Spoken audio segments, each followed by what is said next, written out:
عليكم ورحمة الله.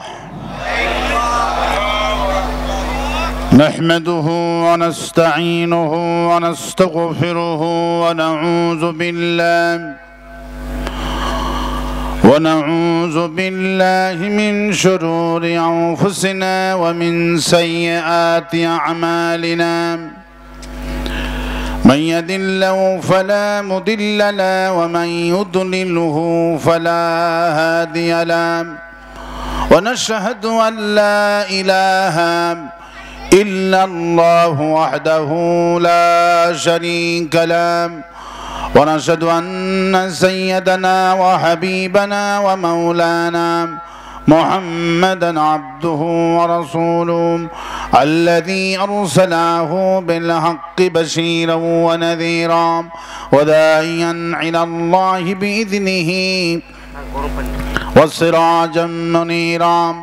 فقد قال الله تعالى في كلامه المجيد وفرقانه الحميد: أعوذ بالله من الشيطان الرجيم. بسم الله الرحمن الرحيم. إن الله وملائكته يصلون على النبي يا أيها الذين آمنوا صلوا عليه وسلموا تسليما. اللهم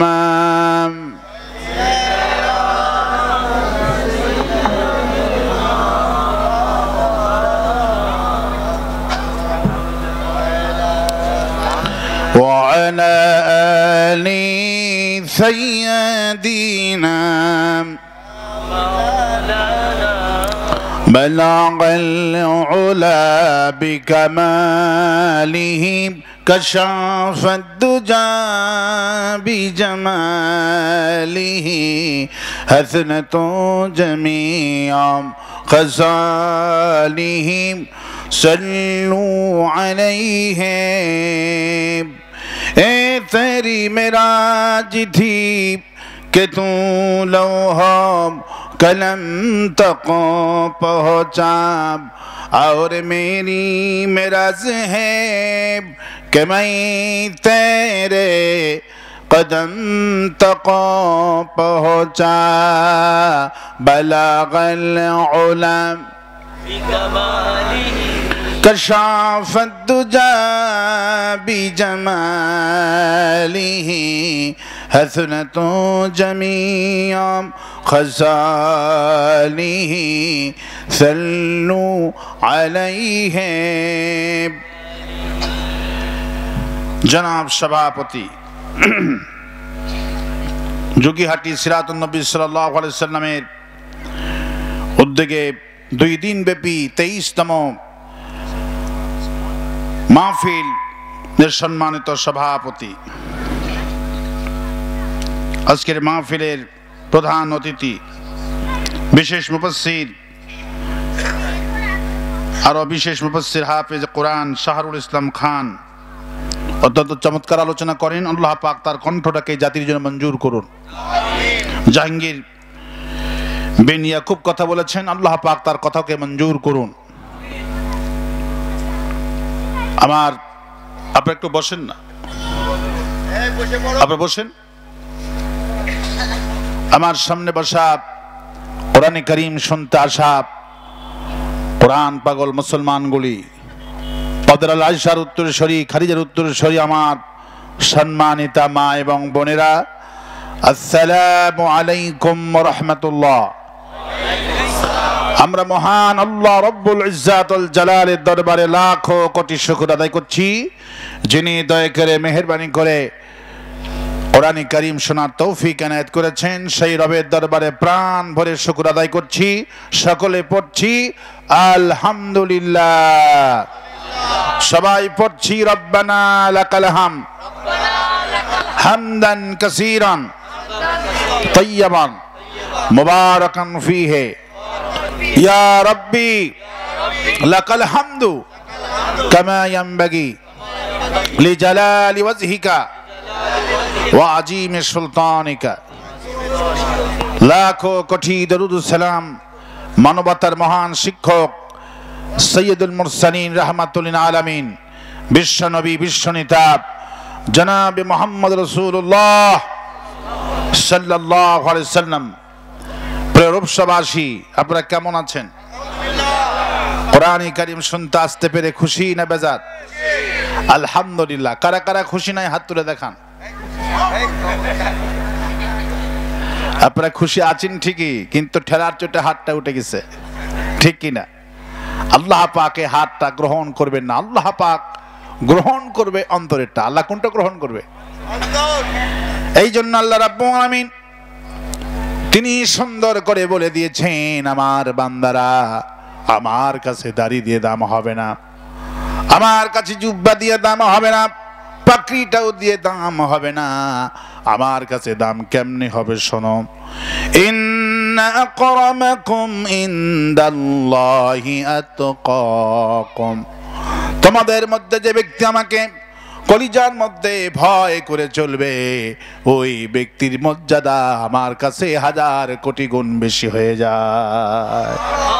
এই লোকটা যদি কানাও হয়, যার অন্তরের মধ্যে আমার ভালোবাসা আছে, এই লোকটা যদি কানা হয়, খোড়া হয়ে যায়, এই লোকের মর্যাদা আমি আল্লাহ দান করি।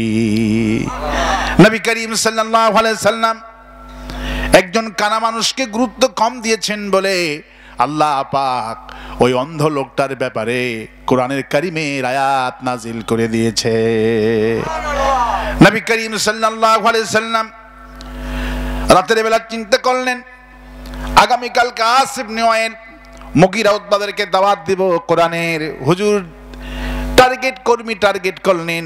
বিশ্বনবী সাল্লাল্লাহু আলাইহি সাল্লাম যেইভাবে কর্মী টার্গেট করে, আমার দেশে একটা দল আছে, কর্মী টার্গেটে তার রিপোর্ট বইয়ে লিখতে হয়।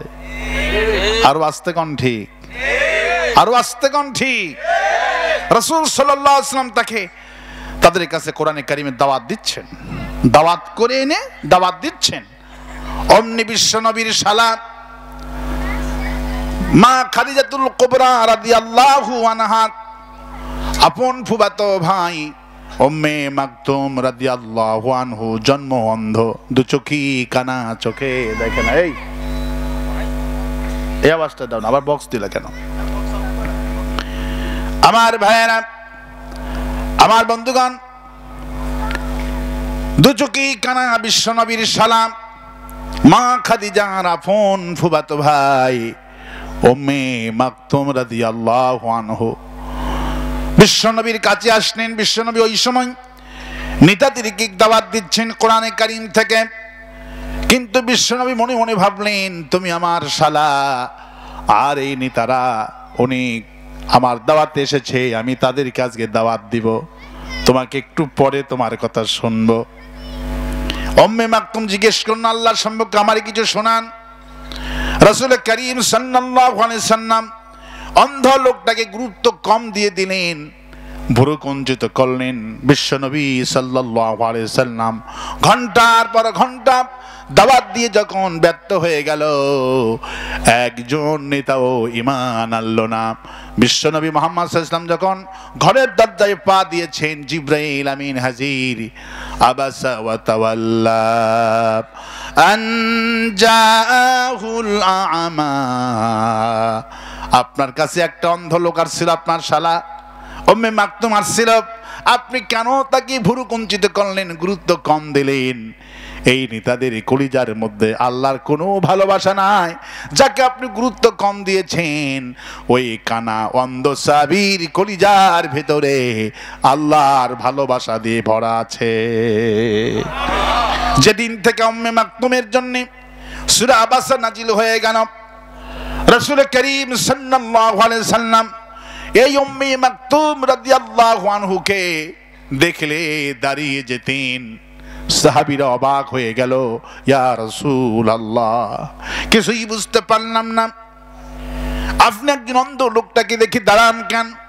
হুজুর বলল, তোমরা জানো না যিনি উম্মে মাকতুমকে সৃষ্টি করেছেন স্বয়ং সেই আমাদের রব উম্মে মাকতুমকে শুধু সম্মান করেনি, কোরআনের মধ্যে তার ইতিহাস তুলে ধরেছে। কিয়ামত পর্যন্ত উম্মে মাকতুম কথা কোরআনে কারীমের মধ্যে কোট করে দিলেন।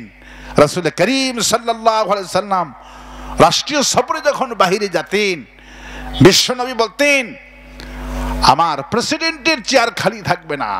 আবু বকর পররাষ্ট্রমন্ত্রী, আলী শিক্ষামন্ত্রী, ওমর স্বরাষ্ট্রমন্ত্রী, ওসমান অর্থমন্ত্রী, বিশ্বনবীর মন্ত্রী পরিষদকে আল্লাহ পাক জান্নাতের সুসংবাদ দিয়েছে। বিশ্বনবী বললেন, আমি যখন বাহিরে সফরে থাকব, রাষ্ট্রীয় সফরে, তখন আমার প্রেসিডেন্টের চেয়ারে বসে এই মন্ত্রী ক্যাবিনেটদের সভাপতির দায়িত্ব পালন করবে এই উম্মে মাকতুম রাদিয়াল্লাহু আনহু।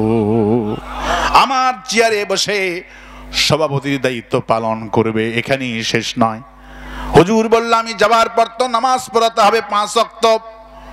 এই 5 ওয়াক্ত নামাজ আবু বকর পড়াবে না, ওমর পড়াবে না, কেউ পড়াবে না।